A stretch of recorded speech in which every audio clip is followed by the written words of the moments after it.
every single year I see something on social media where it's like, we're going to do our fantasy draft order by who runs the fastest 40. And like everyone pulls their hamstring. 7 dads just pulled their hamstring from.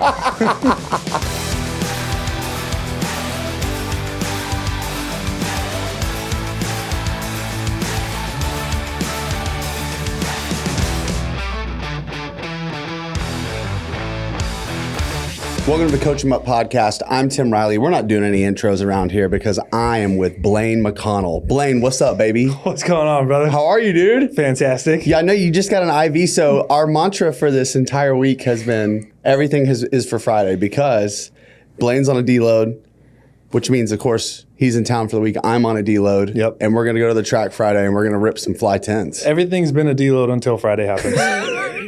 Friday, we're going to be trying to run as fast as we can. Yes. Ripping hamstrings off bones. Otherwise, we're hitting PBs. 100%. Yeah. And Saturday, jumping around dunks, having fun. Yep. Fridays, fly 10 PRs. Saturdays, windmill dunks. And I'm assuming some knee bending, some squatting. We'll do some lifting on Saturday for sure. Yeah. Enough to keep the knees feeling good. That's what I need it for. But I literally went in to get an IV and told them I need to feel like a superhero for the next 48 hours. They're like, what are you doing? I was like, I'm training ridiculously hard. And they were just like, all right, we got something for you. Let's fucking go. Do you know what all they pumped you full of with that IV? The cocktail. It is Austin.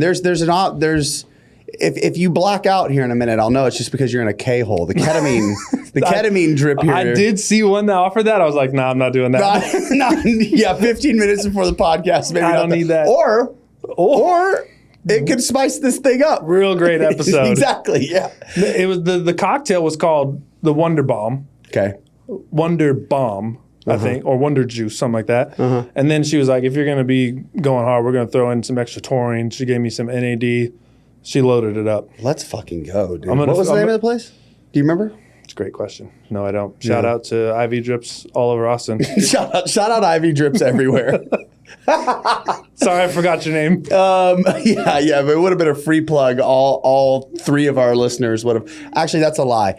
Our listeners, this thing has grown since the last time you've been here, dude. It has grown a lot. It's grown. All right, so look, because I'm in my own bubble. Yeah. You know what I mean? And I see the numbers on the back end. Mm-hmm. From your perspective, what has the growth looked like? Like personally on my side, people have been like, oh, I found you on Coach 'em Up. Really? Yeah.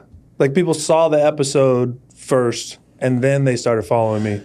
And that like my social media has grown since I've been here last time. Yep. Like there was definitely an Austin bump that happened to it. Yeah. And that we're not talking about ketamine. Not the ketamine. Not that kind of bump. Not that kind of bump. But there was definitely a peak where it was like I went to Austin, the podcast came out, people watched the podcast, they saw me, and then like it just spread that way. But I know just on my end of things, I get people all the time still, and I was here last September. Yeah. So almost a year ago. Mm-hmm. And people were just like, I loved your episode, I saw you on Coach 'em Up, or I found you through Tim, or whatever it might be. Wow. I love to hear that, man. That's kind of like the goal. You know what I mean? Yeah. I want to make performance and performance coaches fucking famous, bro. We deserve it.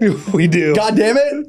You know, all the time, effort, this isn't the energy. most lucrative path to take in life. It's not. I'll be goddamned if some random fucking influencer is out here with 5 or 7, 8 zeros in their bank account, and we're over here I hope that we hit a fly today. Fuck that, dude. Fuck that. We're gonna do this thing. So let's talk about that too, because I would like to give listeners a recap of just what the past 8 months have looked like for you since you've last been on the show. You've had some products come out. I know you've been training like a motherfucker. You're dialed right now. I have been. So that would be October. I ended last year just kind of going through training phases, not really having anything specific I was doing. Beginning of the year, I wanted to do what I called like the unit combine. Mm-hmm. So I built a program working with my friend over at Ohio State University, and they essentially what they were doing was preparing for the end of the season for their guys that were going to get ready to go do the pro day, and some guys that were going to go to the combine. So this guy who is Coach AT over at Ohio State used to be one of my athletes. So I coached him when he was in high school and helped him get a scholarship to go play football. He loved the atmosphere that I created when we were training in high school, or when he was training in high school and I was his coach. I was training with them though. And he just, it's the best. it Isn't is the best, especially when you got young kids. Like they will respect you more if you're throwing down with them 100%. than if you're just saying do this, that, and the other. Plus, I was still like 23 years old, so I could throw down with them, and they were constantly chasing me on everything. Yes, but he fell in love with that process so much that like he studied exercise science, and he took his path into being a collegiate strength coach. He went from, I think he started at Mississippi State, then he went down to Florida, then he went to Ole Miss, then he went to Iowa, and then he got the head job at UMass, and then he got an assistant offer at Ohio State. Damn, dude. So Those are some big brands. Yeah. But that's also the downside of like collegiate strength and conditioning. He's been all over the fucking place. He moved 6 times in 7 years. Jesus. But that's my connection to Ohio State. And I know a lot of people think that like I work for Ohio State. I don't work for them. I just have... To be clear, Blaine McConnell does not work for Ohio State. I do not. I just have like, I consider him like my little brother. I was in his wedding. Right. Like that's Hell how close of a friendship that we have. That's He's like a little awesome. brother to me. So we were developing this pro day program that he was going to run with the guys. And I was like, man, I got some really cool ideas that I want to do as well. So as we're putting together this program, I'm like, I'm going to do a unit version of this. Yes. So I built the unit combine, started that in January. That went 12 weeks, went phenomenal, ended up running faster than I've ever ran. God. Just the numbers were ridiculous at the end of that program. Yep. Made that available. Give us some numbers. The people, they're My fastest 40 within that combine was a 4.2. Jesus, man. The broad jump was 11.6. The power clean was 185. That's kilo, so it's like a little over 405 pounds. Oh, my God. At some point in time during that, I didn't focus on the front squat, but during that program, I hit a 220 front squat, which is like 485-ish, give or take, a pound or two. And then bench press, I hit 225 for 26 reps. If you were going to put together an event, and I'm asking you this because this is something that I've been chewing on lately, and it were almost like a heptathlon or a decathlon, but something that anyone could partake, what would be... The gymtathlon. Exactly. Right. What would be the Timathlon? You know what I'm saying? The Timathlon. Oh my God. If Kelly hears that, she's going to literally die. I say dumb shit like that all the time at home. She fucking hates it.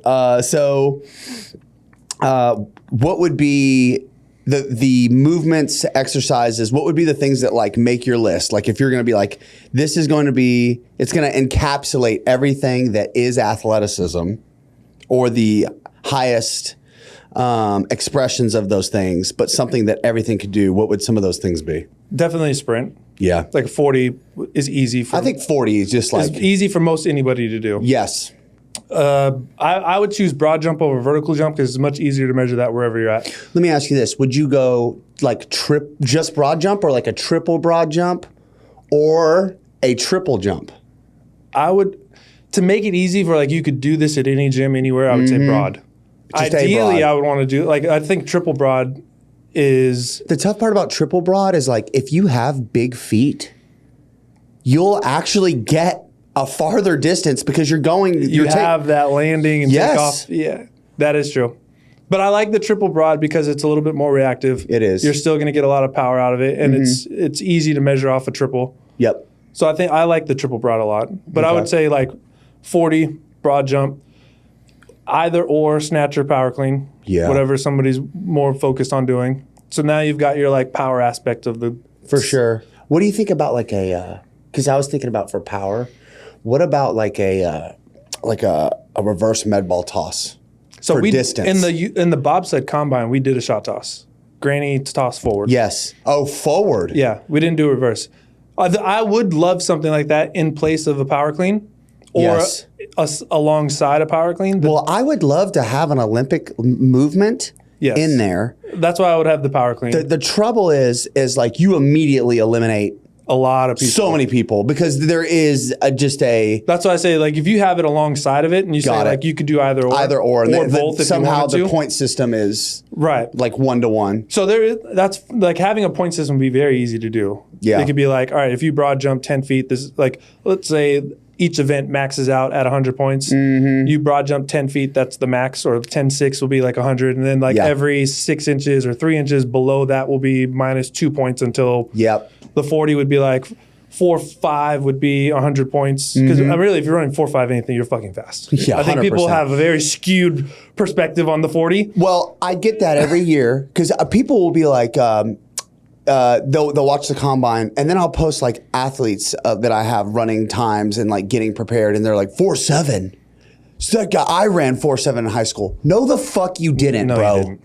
No, you didn't. 4.7 is so fast. Yeah. It's so fast. You went to high school, you knew 2 kids, maybe, that ran faster than 4.7. Right. You know? So, anyway, keep going. I'll go on a full rant about that. Dude, I think people's perspective on the 40 is like skewed to just an unreasonable standard. Yes. Like, honestly, like 4.8 and below, you're fast. You're fucking fast. 4.8, you're still fast. You're 4.8, you're fast, and God forbid, if you're 220 something, oh, and you're running a 4.8, you're like, get the fuck out of here, dude. Imagine that hitting you. Imagine 220 pounds running 4.8, just running into you. And tell me that's not fast. Right. But you'd have a 40, and then you'd have to have some sort of strength dynamic. I like doing rep maxes versus single, just because it's safer for a lot of people. Yeah. So like, if 2 or 3 rep max back squat. Yeah. I like the bench press test, even though it has no correlation to anything, just doing 225 for maximum amount of reps. What would you think about like instead of doing like let's say 1RM's in play, a 1RM trap bar? Oh, I would love that. And like that's the lower body strength standard. I would love that. You know what I mean? Yeah. It's much easier for a lot of people to like really go hard on a 1 rep max on that. Yeah, 100%. Yeah. I would love that in place of like a 2 rep max back squat. Yeah. Actually. So you got your 40, we got your broad, we got either or both power clean shot toss. Yep. 1 rep max. I say both. Trap bar. 1 rep max trap bar. An upper body. What would be your upper body? Chin ups are tough. Like a 1 rep, honestly, like a 1 rep max pull up would be legit. It would be. Like, you think there'd be bicep tears? What's your, yeah. Yeah. Equal to the amount of hamstring tears that people doing 40s would do. 100%. Every single year, I see something on social media where it's like we're gonna do our fantasy draft order by who runs the fastest 40, and like everyone pulls their 7 hamstring. dads just pulled their hamstring. I mean, dude, the risk is gonna be there. It doesn't matter. 100. Yeah, you're right. So throw it in. Like a pull up or something like that would be legit though. It would be. Yeah, I wonder if you could use like almost like a Wilks type system for the pull up. You know what I mean? Body like weight plus make body weight. Yeah. You know, matter. Mm-hmm. So like Have you know, some if you've got a that. 250 pound just monster in there, or you do a percentage of body weight added to you. Ooh, that would be. So like if 100 points would be like, can you do 50% added body weight? Anything over that's still 100 points, but can you do? Yes. And then like 48% would be 98 points, and 40 whatever it might be. What would you? Okay, so this is all raw power output, but like I think we would have to have some sort of fitness aspect to it. You think a mile? Unfortunately, we would. Like maybe it's like all of that, and then the last event is a mile. Yeah, like the decathlon, they end with the mile because it's the worst one, and everyone's like, let me do all the fun stuff before I run. 100%. Then we'll end with the decathlon, with the mile. And with the mile. Let me do some sprints and some throws and jumps and do all this fun stuff. And then it's like, let's do the event that doesn't matter. 100%. Yeah. Yeah, it's funny because it's like the more we talk about it, the more I think they already have this. It's called track. But the thing is like, it's so specialized, right? Like you can't do... Nobody's going to go do shot, disc, and jab. Right. Nobody.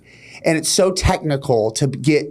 And you obviously have to be a freak and technical, and you're like, you have to specialize, really, unless your specialization is multi-event, right? But I think if you made a sport, you know what the name I would call it? Apex. I like that. I've thought about this. I can tell. Apex is the name. And it's like high rocks, you know what I mean? It's like something you can say, it rolls off the tongue. Apex sounds badass. What's your Apex score? What's your Apex? Tell me your Apex. It'd be like the same thing with the Yeah, Timathlon. I hit my Apex last year was an 86. I'm going to be really happy if I walk away from this next regional event with a 90. Regional event? Dude, Yes. like a 2-day event. Oh, and you could do it in the gym. Well, yeah. Yes. The yearly Nutrabolt Apex World Championships. Fuck. That would be epic. Can I rely on you to be the first place winner? First rule of Apex: Blaine McConnell is not allowed to compete. I'm just kidding. It would be standard. Because frankly, selfishly, like that's the way I like to train. I think the idea of training is the sport. Training is my sport. Yeah, training. Yeah, that's what I love. That's what. Yeah, I tell a lot of people that as well. Like, what are you training for? I was like, I'm just training. Yeah, I train to get faster, to jump higher, to just do cool shit. Especially with all the old people that walk in the morning when I'm sprinting. Honestly, that's one of my favorite things about your People Instagram. love that. You doing 60-meter fucking bounds, and it's just like an old couple. They can hardly move holding hands. And you're just ripping by them some basement dungeon track in Iceland. They're just, at first, so I've lived in Iceland for 6 years. And I found this track. It's an indoor track. It's a great facility. Mm-hmm. Everything in Iceland that has these type of facilities are generally open to the public because they use tax dollars to build all these facilities. Wow. So in the mornings, almost every single one of these indoor tracks is going to have old people just walk around. It's like they're mall walkers. Got it. They just go there and they get their laps in. Yeah. So I got 4 lanes. I kind of scoot myself off to the side. They get the inside lanes. I take a couple of the outside lanes. When I was first there, they were looking at me like, who's this guy that's just like sprinting? Yeah. And they would look at me really weird. I've been there a few years now. What is this humanoid fucking Viltrumite motherfucker in here? Where did he come from? Yes. I've been there, but I've been there for a few years now. They're really used to it and they like seeing what I'm doing that day. Yeah. And they're like, I'll do sled pulls and some of them will like grab the strap in between my sets and they're like trying to drag it. They're like, this is heavy. I'm like, yeah, strap it on and go for it. Hey. But I found out they had a nickname for me. Oh. So there's also like an office building connected to this Story track. Poppy? It's not Story Poppy. I don't know if they know who that is yet.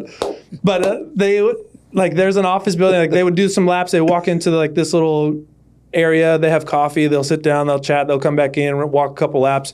And then they had a nickname. They're like, is anybody else out at the track right now? They're like, yeah, Captain America's out there running around. Because they knew I was from the U.S. They was just like, Captain America's out there. That's the best. That is the name. That's what it should be. That is an accurate name for people who live in a different country and suddenly now you're there. Yeah. Like Captain America. Captain America. Yeah. So you were talking about your heavy sled. That's what we did Monday. We did some heavy sprints. And it's funny because you know how you'll program stuff and things that you used to do all the time, for whatever reason, you take them out of your programming and maybe it's just to take a break or whatever. And then they just never make their way back in. Mm-hmm. And then you're reminded somewhere along the line, you're like, oh, I used to do this all the time. I love these. Why don't I do these anymore? Yeah. That's what happened to me Monday. Oh, Monday? Yeah. Well, yeah, because I do chain resisted sprints, but I used to go heavy. Yeah. Heavy, consistently. And I saw a lot of progress from that. My athletes saw a lot of progress from that. But for some reason, I just haven't done it in a long time. Mm-hmm. And then we did that Monday, and we were ripping. That was pretty heavy, and the distances were quite long relative to... Yeah, I've built up to that, but yes. Yes. But I had this light bulb moment where I was like, why the fuck has that been out of the program for so long? What have I been doing? You know? The combine program is heavy on those. So the first 8 weeks of that program, it's you're doing heavy, very short sled sprints. And the people that ran that program were dropping tenths on their 20-meter times. Jesus. They would go, I had guys who were doing point whatever, let's say their 20-meter time was a 3.1, they're down to 2.9 now. Like dropping That's significant. tenths on there 20 times, which is really cool to see. It is. It's also validation of like this idea that I had stolen from somebody else, kind of bastardized it to make it fun for me. Yeah. Worked in a way where In other words, coaching. Yeah, coaching. In other words, coaching. Yeah. You take great ideas from other people and then, erase the things you hate and add the things you love. Exactly. Yeah, the heavy resisted sprint, for so long I was just like, I spammed those because I loved them. And then I think I got away from them because I would see at times where I went perhaps too heavy and just it stopped looking like anything remotely close to what sprinting looks like. Mm-hmm. And in my mind, I was like, oh, well, there's no benefit in that. That's not useful. But then I think you could also make the argument where it's like, I don't know. I think within the context of particularly like 10 yards, applying a lot of force and being really strong in those positions, probably very important. Yes. I've done it in different ways. The way that I've done it recently is the way that I like doing it the most. We're doing the really heavy short stuff, but I'm still doing unresisted sprints in those same sessions. Yes. So I feel like I'm sprinting and I'm getting my sprint work in, even though I'm still doing really heavy sled work or something else that may not be super specific towards sprinting. So I contrasted it in a way where it felt like, okay, I really enjoy this and I still feel like I'm sprinting and I can feel like I'm getting faster while I'm putting all these things together in different ways. So as you were talking, I was reminded of something I've thought about from time to time, but I actually haven't had the opportunity to tease this out with anybody. What better person than you? You know the concept of post-activation potentiation, and you do something really heavy and intense, and there's this the nervous system is excited, and then you rest a while, and then you come back, and you have this window where you have an opportunity to outperform what you would have done otherwise. Yes. Okay. Now, I think that's a bit oversold at time. I know there's a lot of research and stuff, but I think the argument, it's real. I have an amazing example. Okay. Wait. No, hear me out. Okay. So I think also, side note, the argument can be made, maybe you'd be better off just being fresh and performing and executing a movement to get the most out. But hang tight. Okay. I'm getting somewhere with this, I promise. So what I found is that using contrast sets or even or complex sets, even back to back, 2 exercises or 3 exercises that are really similar and, oscillating between really heavy, moderate, or light, or in this case, we'll keep it to sprints heavy, moderate, and completely unresisted. Mm-hmm.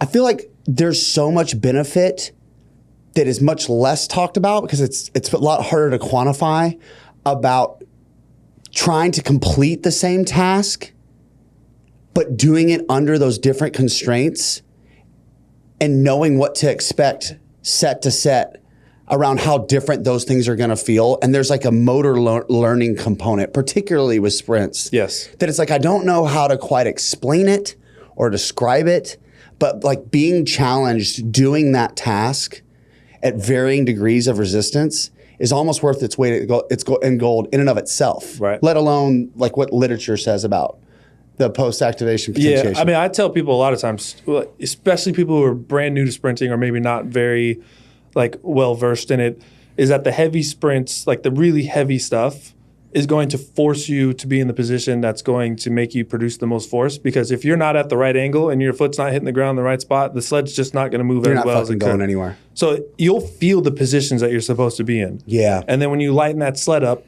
you've already, like you were saying with that motor learning, you've done so many reps with the heavy sled and you're in the right position and your foot's striking the ground in the right spot. Mm-hmm. You lighten the sled up, you're going to do the same thing and you're probably going to be just doing it at faster rates. Mm-hmm. It might feel weird the first couple of times, but then that motor learning kicks in and you're like, okay, now this lighter sled feels smooth. Mm-hmm. And then you go to unresisted and you're like, wow, now I actually am hitting the positions I should be hitting in acceleration or in sprinting or whatever it might be. So the post-activation stuff, I think, is very valuable, whether it's the research backs it up or not. The central nervous system type stuff or whatever it might be. There's also just a component of it allows me to feel this position I'm supposed to be in. Yes. And then I can increase velocity by doing it differently with lighter loads or no loads or anything like that. But the funny thing I'm saying, it is real. So when I was in school, I used to go back in the summers. I would work at a moving company. Okay. And it was just like all day we're just moving boxes and shit. We used to have these smaller boxes that were dishes, and we put the dishes in the smaller boxes because if you load up a box with dishes, it gets really heavy really fast. Yeah. So we would have these smaller ones, and what we would do sometimes, we had like a new kid with us working or somebody else, we would tape up a box, write dishes on it, and put it next to the other dishes, but this one was empty. So this dude would be like... He'd go to pick it up? Yeah, he would go pick up the heavy one. He's like, yep, it's heavy. He'd go pick another one up. Yep, it's heavy. He would go pick the third one up, and there's nothing in it. And just like fall over and throw the box in the sky. Like, essentially, that is post-activation potentiation because you have lifted two heavy items, and you're thinking, I need to do the same thing with this lighter one. Yes. And you just explode through, and it's like, you falls every single time. It's just like you see him like just uncoordinatedly just... What a fucking incredible prank, by the way. That is so awesome. It would happen every time. We'd just write dishes on it. They would think this thing's going to be 75 pounds, and they would go lift up to an empty box and just launch it through the ceiling. So it is a real thing. It is a real phenomenon. Like, it works. I will say the one thing... I don't miss much about manual labor.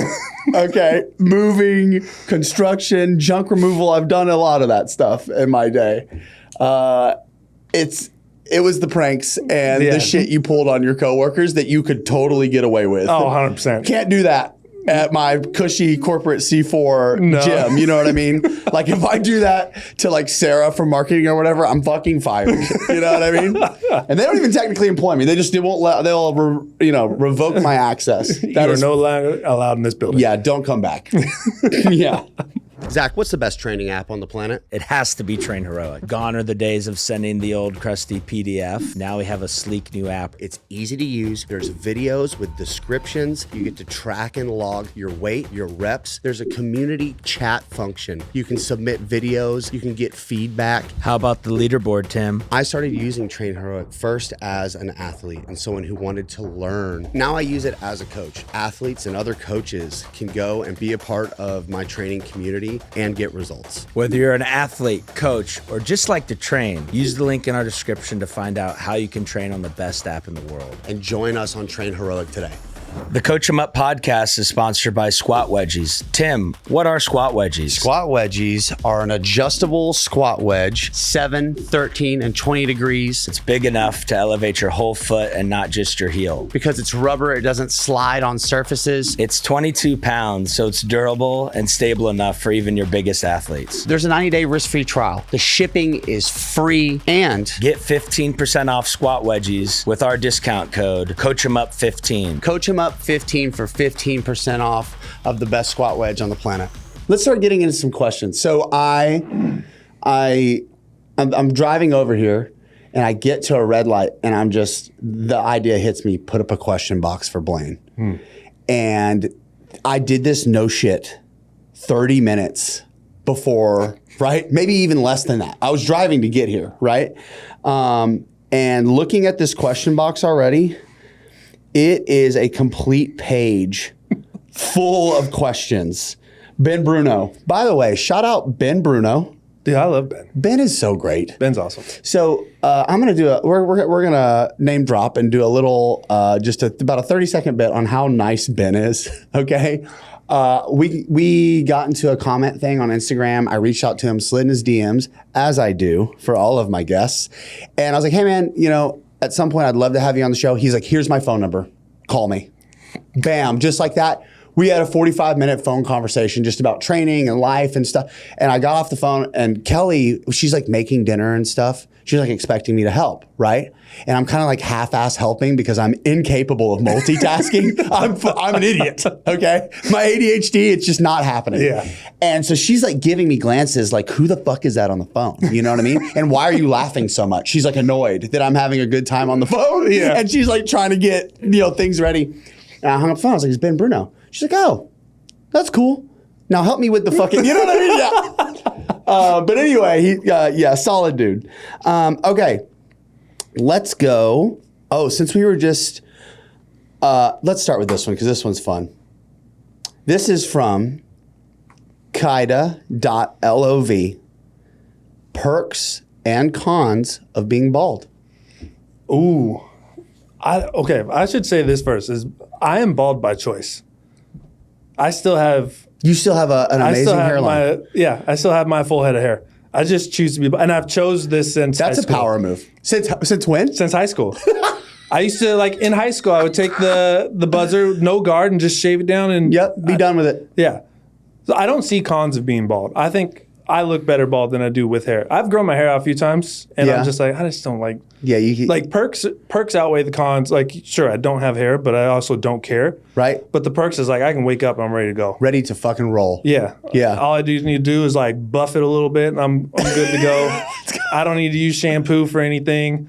I don't have to worry about my hair looking one. The only con, if there is a con, is just, like, the act of shaving it. Yes. Like, because I like it, like, real it short. short. I have to do it every day, every other day. Yeah. But I just do that in the shower. It takes 5 minutes. Well, I was and- going to say, it wouldn't take much longer than probably rinsing and washing your hair with shampoo, particularly if you had like a full fucking head of hair. Yeah, right? then you got to do your hair and do everything. Yeah, fuck that. No. I'm with you. I get it. It's I just all- took mine down. Kelly was so sad.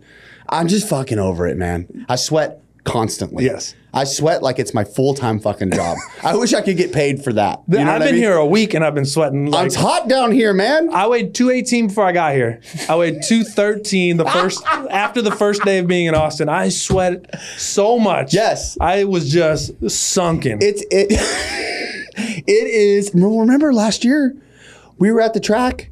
oh And, yeah. I mean, dude, if you're not used to that, I was kind of used to it a little bit. You I was know? dying. You were hurting. I was dying. I mean, it does that to you down here. Yeah. Okay, great answer. All right, this is TB Training Systems acceleration frequency to build up your early acceleration if it's a capacity and technical issue. I think we talked about it. I mean, frequency, you can do acceleration twice a week. Yeah. You can have one that's more focused on heavily resisted acceleration, and then you can have one that's more focused on acceleration development without resistance on it. But like I would say twice a week would be the most that most anybody would need to do. Yeah. Unless you are a track and field sprinter where like it's your job. I would even say that those guys probably aren't doing it more than twice a week. Like once a week is plenty for a lot of people. Twice a week would be like the upper end and what you would need to do. Okay. All right, you got your answer there. Twice a week is the upper limit, at least once a week. Oh, this is an interesting question. Do you feel, well, first of all, this is Hutch and Stuff Performance. Shout out Hutch and Stuff. Great name. Great name. Solid name. Almost as good as Apex. Do you feel better when your vert goes up or when your speed goes up? Speed. Yeah. Here's the thing though too. I think I've always held more pride in my ability to be fast than anything else. Like if I ever get to the point where I have to choose like, oh, I can't lift anymore, I can't sprint, I'll just choose not to lift. I would rather be sprinting all the time than anything else. Like it's just more fun for me. But also like if we're talking about vert and sprinting will do more for your vertical than vertical will do for your sprinting. So if you're going to choose one of those aspects to train sprinting. Your vertical will still probably be substantially better than the majority of other people. But if you're looking at doing, it's like a one or the other type thing, sprinting has way more carryover to the vert than vert would ever have carryover to sprinting. Yeah. 100%. I also, too, I'm with you, man. I've gotten to a place in my life where I enjoy sprinting more than anything else. Yeah. I never thought, I just, It's the most fun. it's so fun. I've always thought like there'll be probably a time where I'm old and 60 years old, whatever it might be, and it's like if I don't feel like lifting, I will still always be sprinting. I'll go to the track, I'll do bounds and plyos, and I'll just be sprinting and just that'll Hey, be. I got a new amazing shirt for me. idea. ABS. Always be sprinting. Yes. Dude. We're going to get rich, Blaine. Okay. Okay, let's see who else is next. Oh, man. The man himself, Mr. Matt Watson. They're called pogos. They're called pogos, Matt. By the way. Yeah, first of all, this is fucking America, man. You come over here, you bring all your British bullshit with your leaps. I'm just kidding. We love all our Brits and we love Matt so much. They are pogos, though, not leaps. Pogos. Matt wants to know, what does he think is the most athletic movement, lift, jump, throw he's ever done? So, Blaine, what is the most athletic feat you've ever accomplished? I've done some crazy things.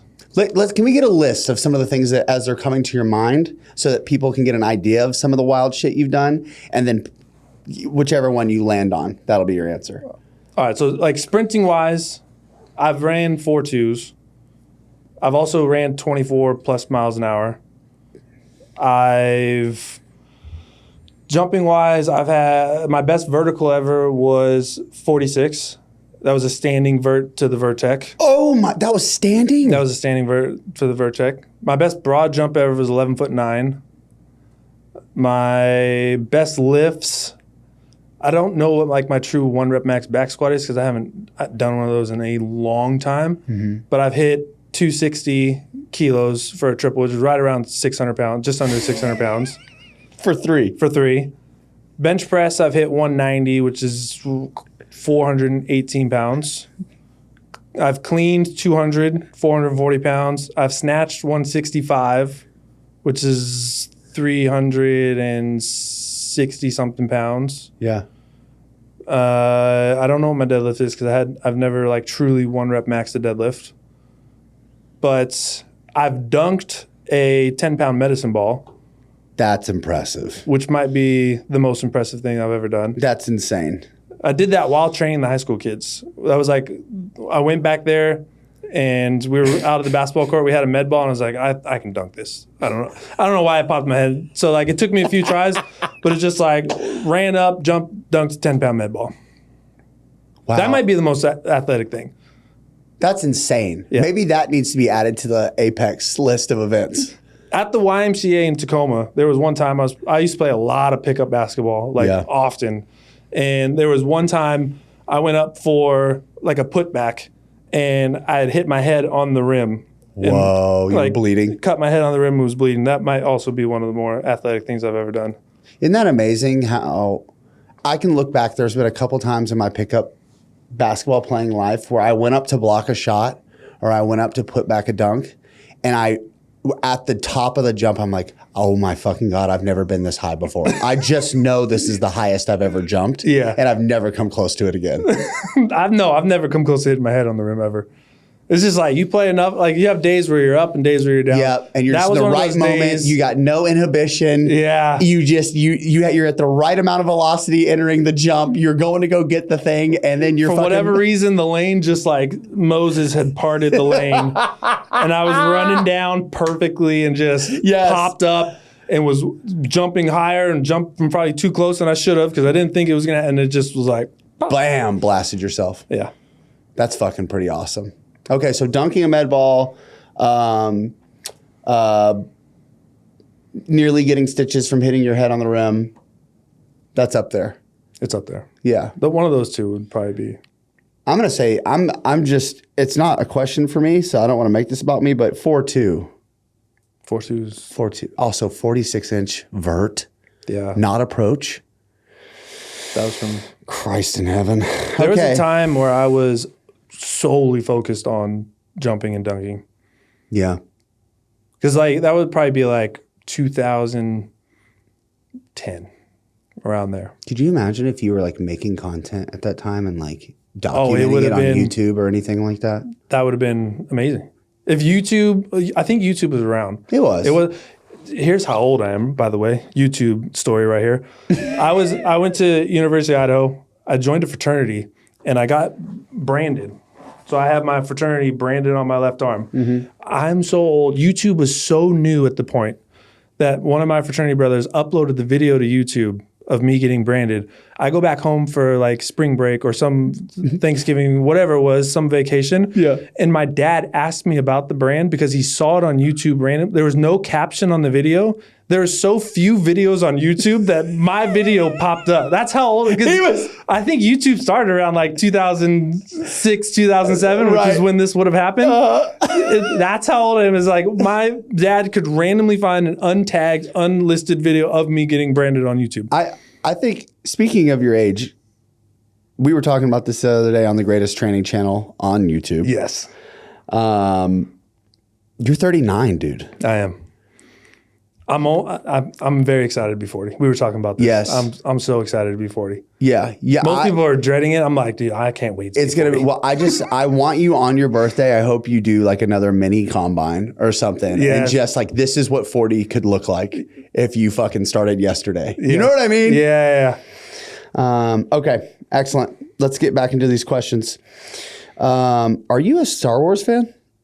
I've never seen a Star Wars ever. Okay, then maybe that's why this question came up. Why Anakin Skywalker had a Padawan if he wasn't the rank of master? So, that could be a foreign language to me. I have no clue what you just said. Well, I think maybe on our first show we may have discussed how you've never seen Star Wars. Never seen it. So if that's what this is, that is an elite callback by Covarrubias _Leo. That would be very impressive. There are 3 questions here about how to get better, how to improve your form with cleans. I feel like that's such a big question, but from Rico Sausalito, that is a sweet name. Rico Sausalito and a few other people. Rico Solito. Yeah. Wow. We've got some names in here. I mean, so I used to work for Aleco, and I would travel around Europe and I would do weightlifting seminars and essentially teach people weightlifting. And the easiest way that I've found to teach, whether you've been around weightlifting forever or you're brand new to it, is like I take like a top-down approach. So start off with like high hang cleans and just work on getting the bar to your shoulders from essentially the hip and get that comfortable. And then you start bringing that bar down lower and lower and lower as you're progressing that. And that's the easiest approach to do it, is like a top-down approach where it's like you're starting from the shortest range of motion that bar needs to move until you've brought that bar down to the floor and you can actually do full-on cleans. And I've done that with people in a 4-hour session. Like, it doesn't take weeks, months to do that. I've done that with people in a 4-hour session and then they're cleaning from the floor, no problem. The conversation of like Olympic lifts, to do them, to not to do them, are they unique? Can you just replace them with loaded jumps? Would you just give us, as someone who's a former, by the way, did you know Aleco sponsors this podcast now? Shout out Aleco. Shout out Aleco. That is a paid plug right there, baby. Let's fucking go. Not these random IV drip places. No, hell no. Yeah, that's why they will remain nameless. And that's why no one will remember your name. Pay me. Give us your thoughts. Olympic lifting and sports performance, to do them, to not do them, when and why. Are they imperative? Can you get where you need to go without them? All the things. I don't think they're imperative. And I'm saying this from, like, I've been at a national level, at a world level when I was bobsledding, and I've seen guys make it to the Olympics never doing Olympic lifts ever. And I've seen guys also make it to the Olympics doing the Olympic lifts. I used to be like on one side of this argument versus the other. I'm kind of now in the middle, where I was actually speaking about this on YouTube on one of my episodes when I was talking about, like, you're either pro Olympic lifts or you're pro other methods. You're not anti this or anti that. You either know how to use the Olympic lifts and put them in a program so that they can be effective, or you just are not doing the Olympic lifts and choosing to do other things. And then there's that spectrum going back and forth so I'll have people that I worked with before that have never done a clean before. I'm just like, all right, well, we won't do them then. Like, I'm not married to this movement. I'm married to, like, the fact that, like, we're going to sprint, we're going to jump, we're going to lift heavy things fast, and then we're going to lift heavy. So that the heavy things fast doesn't have to be the Olympic lift. We can do that in other variations. We could do throws, we could do the loaded jumps if you want to, or all that kind of stuff. I don't think they're imperative. But I don't agree when people start saying, like, there's no need for them, because it's like the athlete is going to dictate the need. If the athlete can do it and they want to do it, then we need to do them. Yes. So when you're starting to argue, like, against something, specifically saying, oh, it doesn't do this or it doesn't do that, then that's where I'm kind of like, I'm not arguing to or to not do them. I think they are a very unique stimulus. And they're fucking sweet. Yeah. And the reason why I do them, the main reason why I do them is because I have a lot of fun doing them. Like, heavy cleans is fun. It's more fun than doing a heavy jump. It's more fun than doing any other heavy explosive movement. I actually hate doing loaded jumps, and I never do them hardly ever just because I don't like doing them.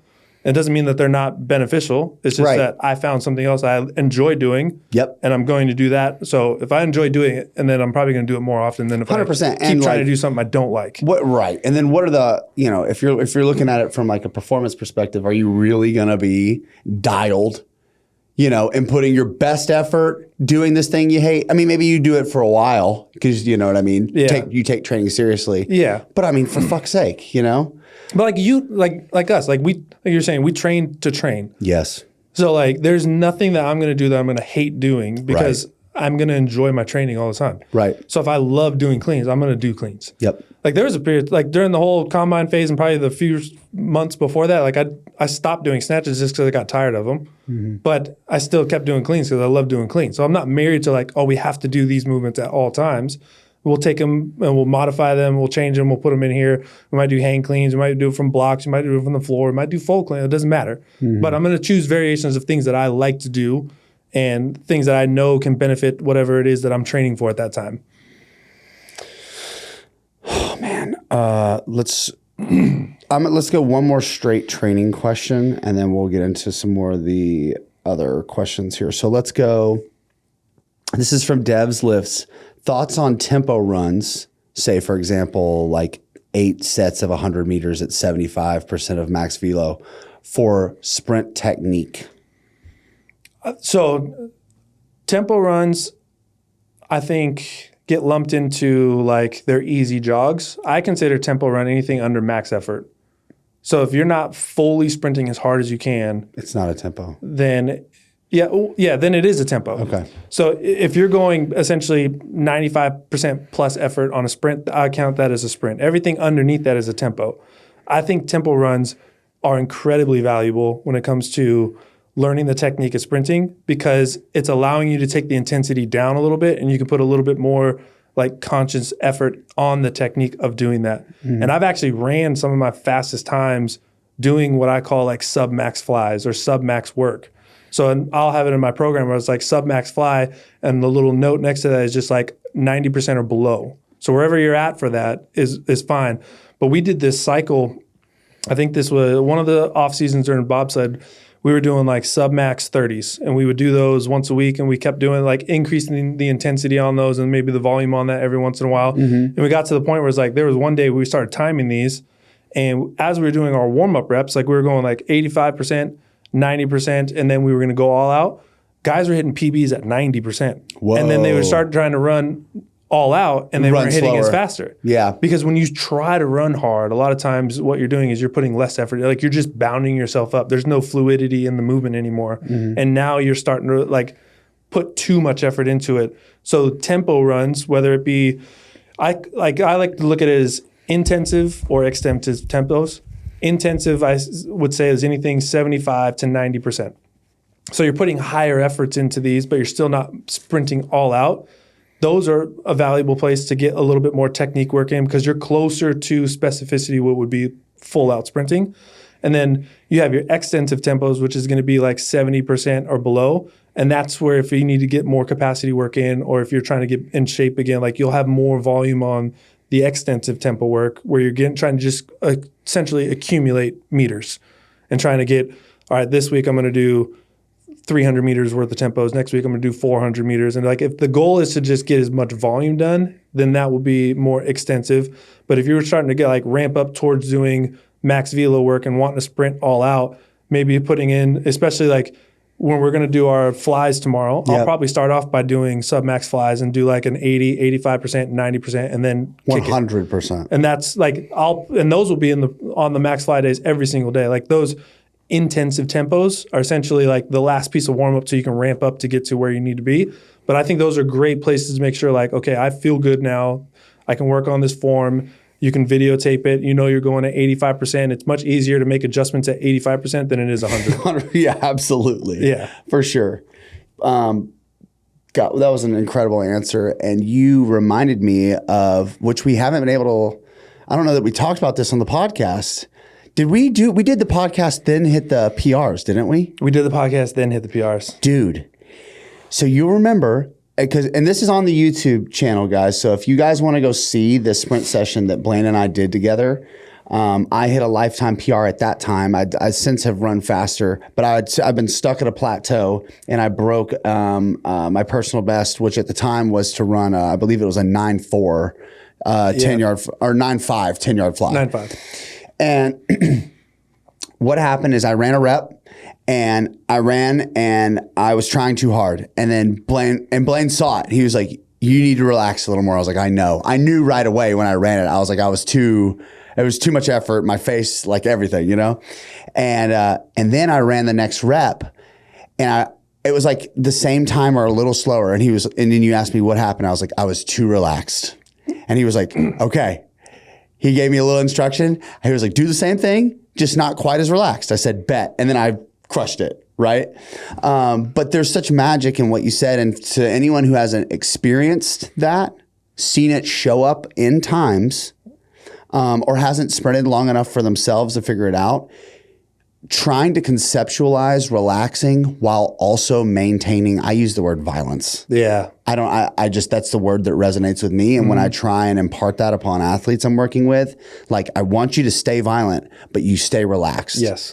And I've found that I would rather start them off, everything being relaxed, loose, and then layer on intensity to that than just like run as hard as you possibly can and then try after the fact be like, hey, you were a little too tense. Yeah. You know, you're kind of fucked. It's really hard to walk back intensity once you've hit that threshold. Yeah, it is. Especially if you have no reference for it. Like, it worked for me on that day at the track because I knew. You knew. Right. I was like, right when I did the rep, I was like, Like, if I were to have somebody new and we are going to do the same thing, I'd be like, I want you to just hit 80.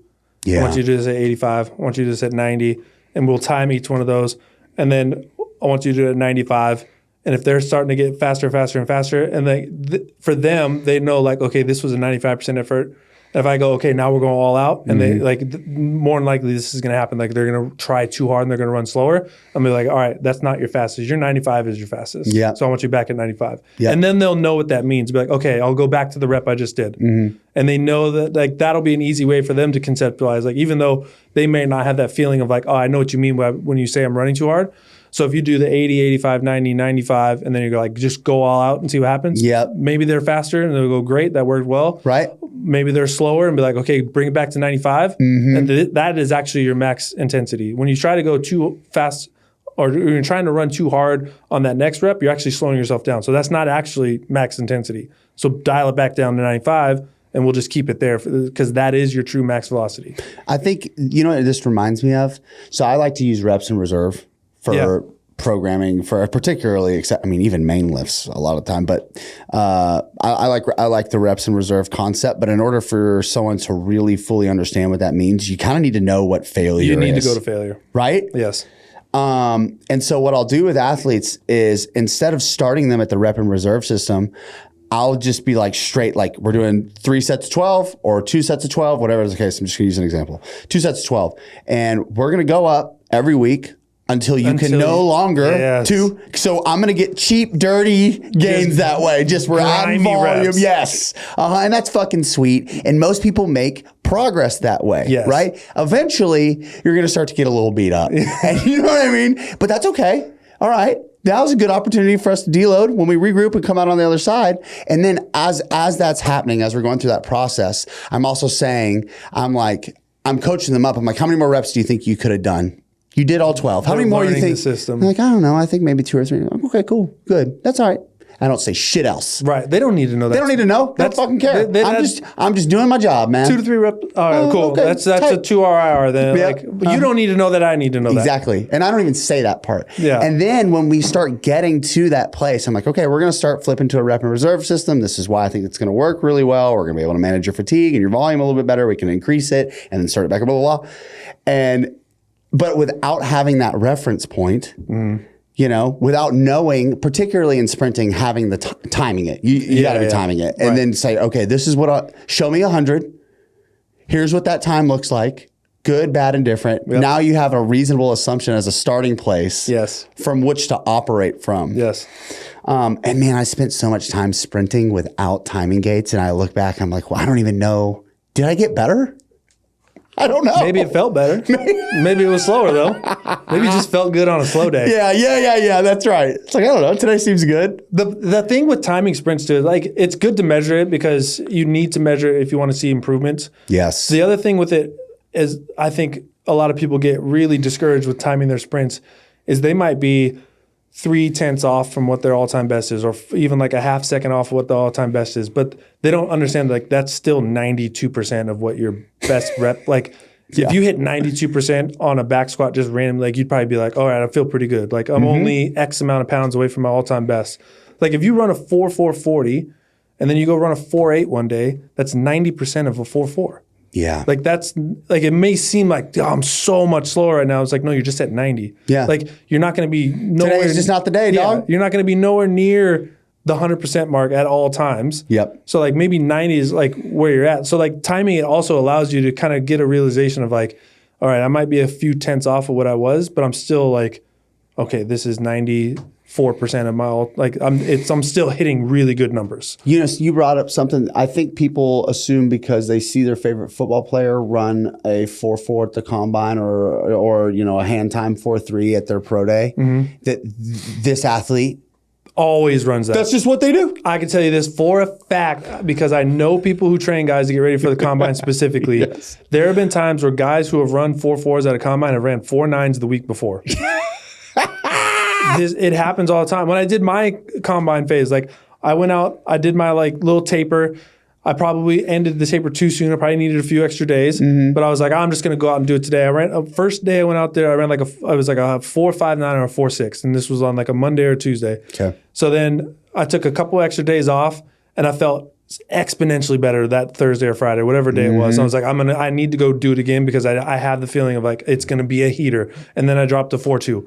But a 4.2 to a 4.6 is like 95%. Yes. Like it's not 4.2 to 4.6 seems like a big difference, but it's like that's a 95%. Like 4.6 is 95% of 4.2. Yeah. Like it's not that actual big of a difference. But people, like I said, like they're so askewed visually because they see these guys running times that are just what are perceived as enormously fast times. Yes. That they don't understand is like these guys are also even running 4.2s are also running 4.4s probably a week ago. They're probably also hitting 4.5s a few weeks. Well, if they're listen, in a I've seen heavy it from training guys phase, coming in. You know, guys throw down a time and it's like, woof. You know, Yeah. we got work to do. Yeah. You know what I mean? But you can tell. I mean, you know, when a guy, it's like, oh, we trained this guy for 8 weeks, he's gonna be all right. Yeah. You know it. Yeah. But like that, those fluctuations happen with everybody. Yes. Speaking of fast times, what is your best young Madara wants to know what's your best 60 meter PB and best 100 meter PB? So 100, I haven't run 100 in a long time, but it was a 10.4. My 60, I've never officially ran a 60. I did a 60 at the track that I train at, and that was with like no gun start or anything. It was just electronic start, and it was a 672. The Coach 'em Up podcast has partnered with Aleco. Let's go.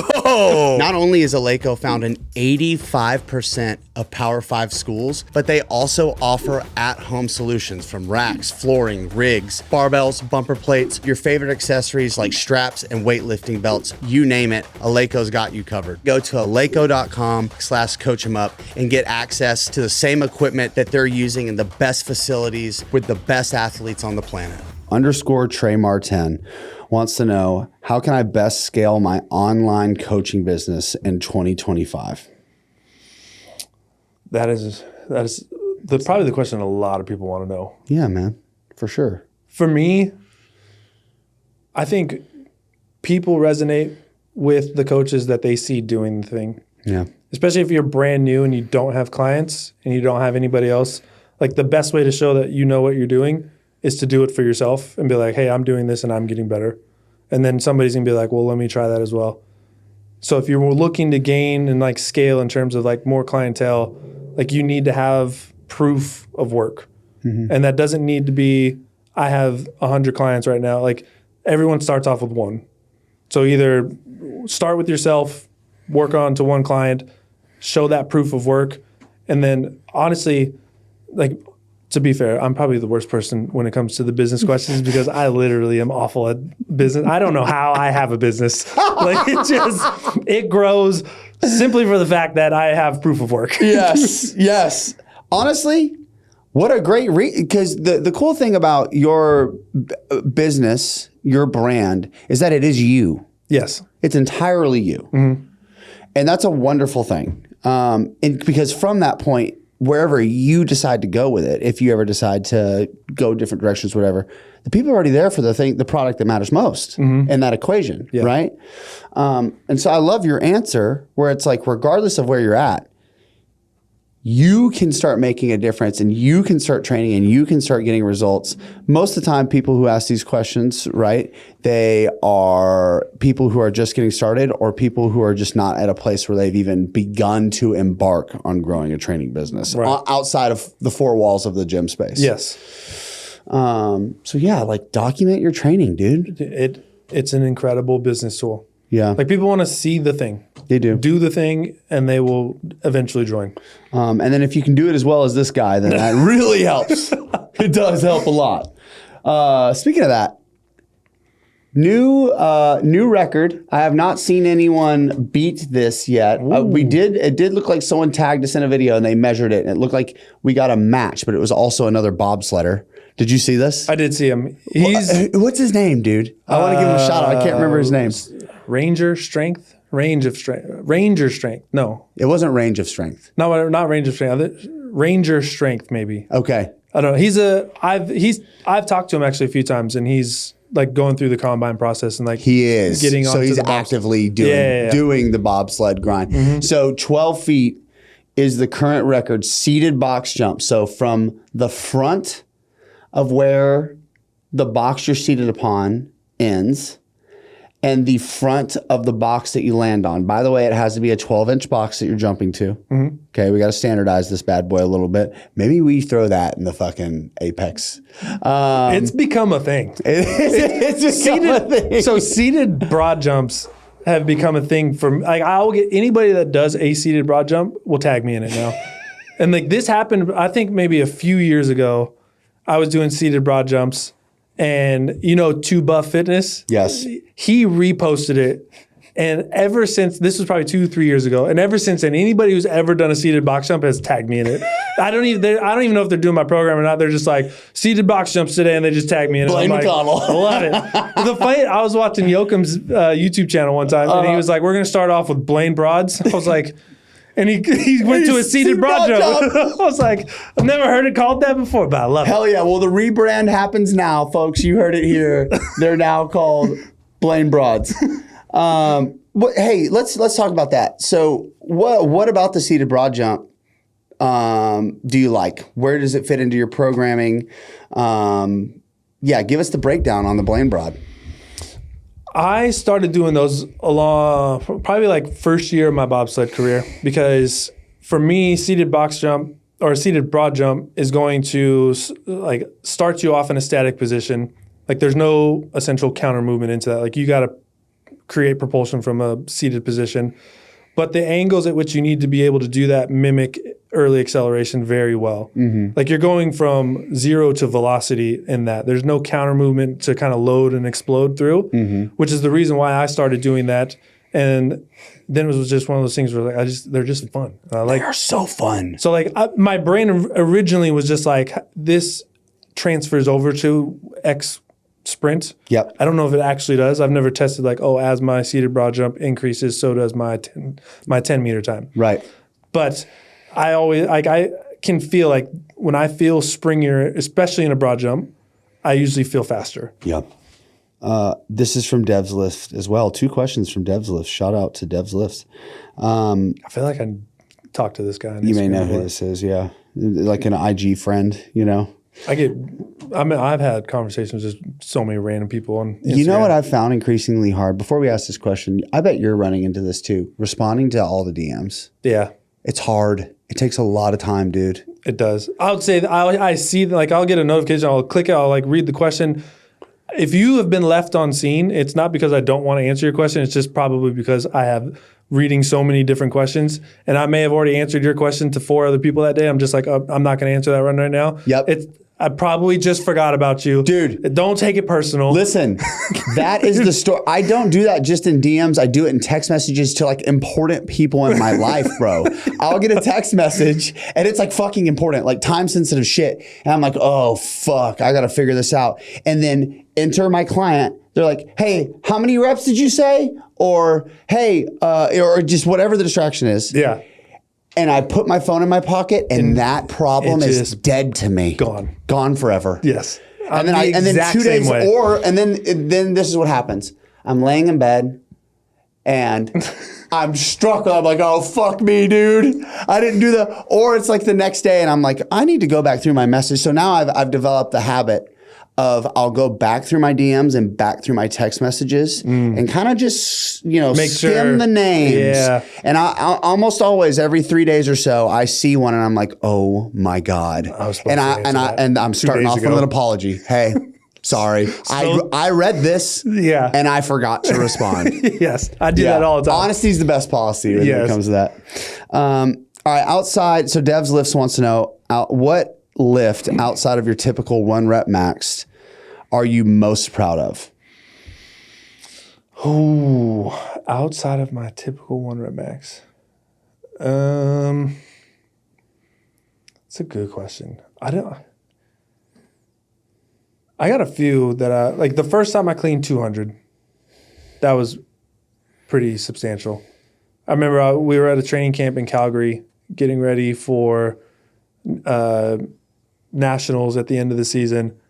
It was me. We had like 7 of my teammates, and I started like building up to a heavy. I hit 180. It was flying. I hit 185. It started flying. So my teammates started setting up their phones because they're like, he's going to go for something big today. They start setting up their phones. They already know what the fucking deal is with you. I hit 200. It was the first time I ever cleaned 200. I hit 200, and there was like 6 different angles of it when it happened because they all had their phones out. Like, that's cool. We were all training, and I didn't know they did this, but like they all started filming when I was doing. Because I'll get into the mood where it's like if I'm starting to lift heavy, I stop talking to everybody. Yep. Especially if I know like I'm gonna go for it today, I'll stop talking to everybody. I'll just sit next to the barbell. I'll do my lifts. I'll sit on the weights. I'm just like.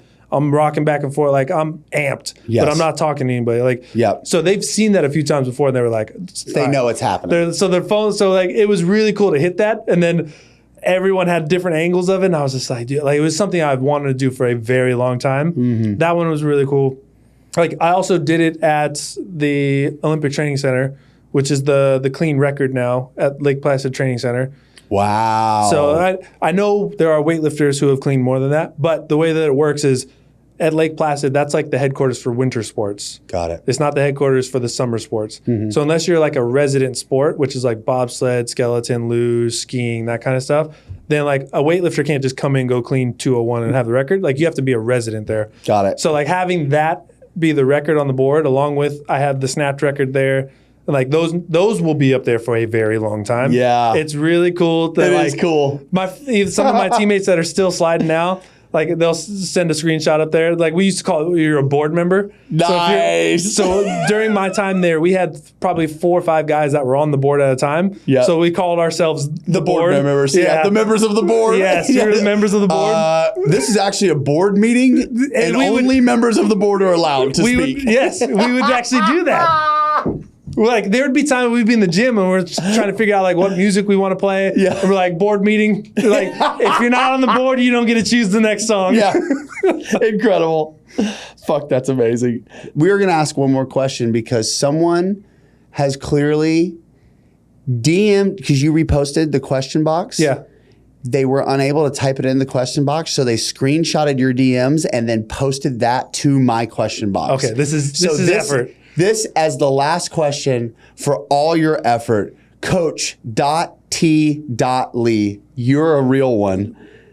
As a perfectionist, I struggle with analysis paralysis when building programs. I think we can all relate to that. Right. I constantly feel like something's missing, even after testing them myself, and I have a hard time feeling confident enough to finalize and sell them. Bro, you're... Okay. you're everybody.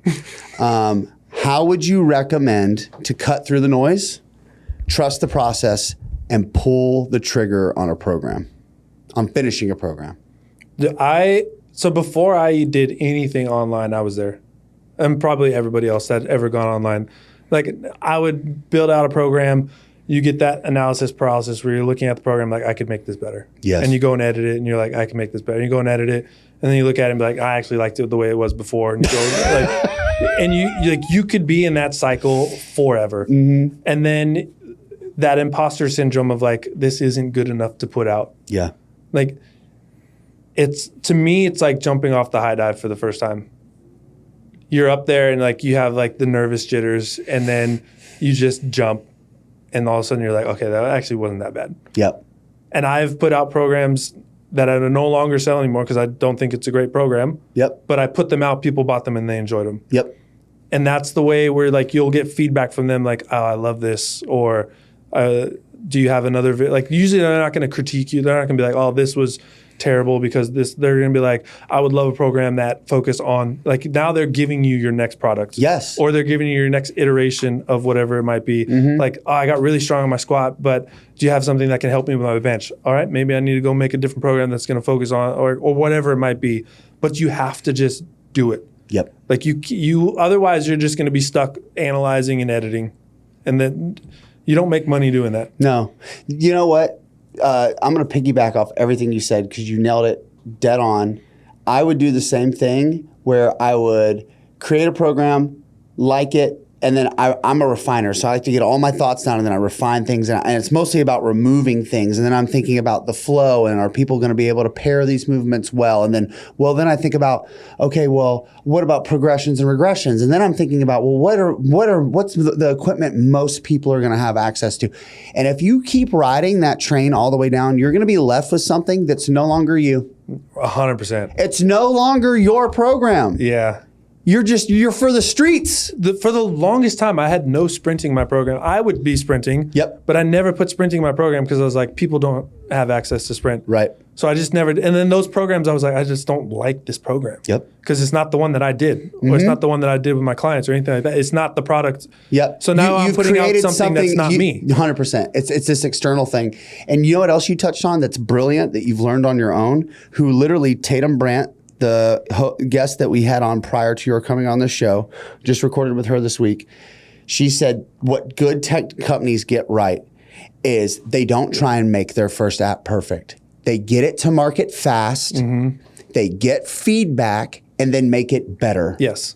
That's exactly You're what sitting on your hands trying to make this perfect thing. It doesn't exist.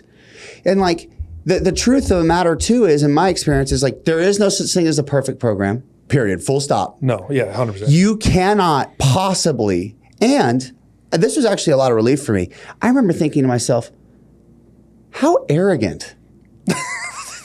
to think I can build the perfect program. Like it was and I don't mean you, Coach T. Lee. I mean me. It dawned on me. I was like, well, who the fuck do I think I am? You know what I mean? What a fucking prick I am. Right. Like, what am I? And so that's why cheat code for me was such this weight lifted off my shoulder. I was like, oh, I'm going to make the program that I give my athletes. Yes. Because I can stand on that. 100%. This is what we do. This is why we do it. This is exactly how we do it. Mm-hmm. You know, and then honestly, Coach Lee, if you're thinking about content creation and all the things that go associated with that, like you're going to have footage, you're going to have proof of concept. And if it's what you are doing or what your athletes are actually doing, that's the program. I want to piggyback off that. That just popped something in my head is like, if you are going to create the content on it, like the same thing with, if you're going to put a program out, it needs to be your program, the one that, not necessarily like you, obviously every coach steals ideas from here, there, and the other. You should. And that's what you should be doing. But it should be like, when I say like, it should be your program. It should be something that you can stand on and you can be like, this is my program. Yeah. And the same thing with like the content, which is why I start all my YouTube videos off as like, welcome to the best damn training channel on YouTube. Because I honestly believe that it is the best damn training. It is the channel that I would want to watch. Yes. And that's the approach that I do with everything. Like if I'm going to put a program out, it's the program that I would want to do. if I'm going to create content and put it on Instagram, it's what I want to see on Instagram. If I make a YouTube video, it's the video that I would want to watch. Like, I just want to watch guys train. That's what my channel is. You're watching me train. And you get to see the ups and downs and everything in between. Sweet shit, dude. Exactly. Like if you're going to put a program out, put the program out that you did. Like, not everyone's going to like it. Who gives a shit? Not everyone likes my programs. Not everyone buys my programs because they look at it and go, oh, there's Olympic lifting and sprinting. I don't want to do that. That's fine. That's fine. It's not for you. Yeah, that's not my people. Yep, that's cool. They're probably still a great person. They're just not going to do my program. Right. So, like, stand on your true self. Put out the content you want to see. Put out the programs you want to do. And whoever else resonates that, will find it and they'll get it. We're going to end on that because that was an elite answer and a very well thought out, very vulnerable question from Coach Lee. So thank you for asking such a thoughtful question. I want to take this as an opportunity since we've done segments with Blaine before, so we're not going to do segments again. But we are going to give a big shout out to Train Heroic, Josh over at Train Heroic. Guys, go into the show notes. I train on Train Heroic. I'm now on Train Heroic. You hear that? Blaine McConnell. I'm now on Train Heroic. Now on Train Heroic, baby. Let's fucking go. I may or may not have had a part in that. I don't know. But it is great, isn't it? It is. It's nice being able to track and log stuff. And how do you feel about the community chat? I think it's great that people can ask questions and then like everyone sees that. And yes. Everyone can interact with each other on that. Yep. Just also like the people who work at Train Heroic are great people. They're fantastic. They've helped me out with every question, every concern, everything that I've had with Train Heroic. They've been fantastic in making sure that the product is the most successful that it can be. Yeah. And then I didn't know you were a former Aleco employee, so big shout out Aleco. Big shout out Aleco. Huge. Honestly, I say this every episode. I'm never going to stop. I can't until they drop us. I cannot believe they sponsored this podcast. I mean, are you fucking kidding me? Dude, Aleco's incredible. They're I got to go to incredible. the headquarters in Sweden a bunch of times and train there, coach there. Listen, Aleco, if you're listening to this, I remember our initial conversations about y'all flying me and Zach out there. I want to go. You need to. I still want to go. It's unbelievable, isn't it? It is insane. They'll take you through and show you how they test their equipment, and it's absurd, the stuff that they have. Like, they literally spent millions of dollars trying to break their barbells. God. And they built custom machines to break barbells. It's actually really cool. God, what an elite. Here's a little sneak peek. There's a machine that they have in there where, like, they built this giant machine and they stick one end of the barbell in it. So like essentially machine here, barbell sticking out and it's clamped in. They loaded the other side up with 25 kilo plates, like the weightlifting one. So there's like 5 25 kilo plates. And this machine throws the bar around and is like whipping the bar around nonstop. And they'll put it on there for days and let this thing just whip around. Holy and what shit. they try to do is they're measuring like, does it bend? Does the barbell now have a permanent bend because it's been put through so much stress? Yes. And if it's within like, it has to be less than 1 millimeter of a bend. Otherwise, that batch of barbells doesn't go out. I don't know if they still have this machine or they have something else, but I remember that one being in there. I was like, this is insane. And they have this other one where it's like they clamp down each side of the bar. They got this little actuator that goes in the middle and they bend it. And I've never seen a barbell bend like this before. Like to pretty much like a complete U. And then they bring it back and they'll go like spin it. And they got this little tool to measure. And they're like, all right, still within 1 millimeter. This is a good bar. That is incredible. I did not know that. If you need This might be the single best ad for Aleco they've ever had. By the way, shout out to Aleco. Shout out to Aleco. Our friend lives in Iceland. He would probably love some free stuff.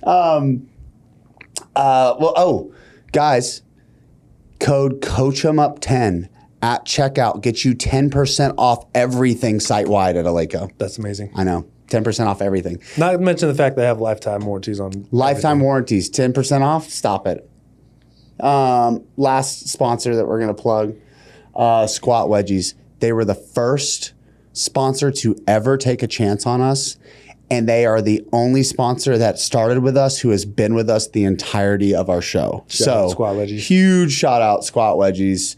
And you can use code CoachEmUp15 to save 15% off. And they have like tib bars and Nord boards and of course squat wedgies, right? I mean, come on. Guys, everyone who's made it this far, thank you for watching. Blaine, At this point, I would imagine everyone who's made it this far on the show knows you and follows you, but where can people connect with you, programs you have? Tell them about the Best Damn training channel on YouTube, all that. The Best Damn training channel, Instagram is all Blaine McConnell. I had to rebrand in order to make it a key cohesive unit. Nice. So Story Poppy is still alive and well. Just the name has changed on Instagram. Yes. So Blaine McConnell on Instagram, Blaine McConnell on YouTube. Link in bio for programs. Yep. But you can also go to Train Heroic and look at the marketplace. It's on there as well. Yep. The unit combine. There'll be more coming to Train Heroic too. Shout out to them. We have some heaters coming down the line. Let's fucking go. I got 2 amazing programs that will come out. I can't wait to hear about it. Yes. We haven't even talked about this. No. All right, everybody. Thank you for listening and watching. And pray for my hamstrings. By the time you see this, I'll have either hit a PR with Blaine or peeled them off the bone. Yes. Later, y'all.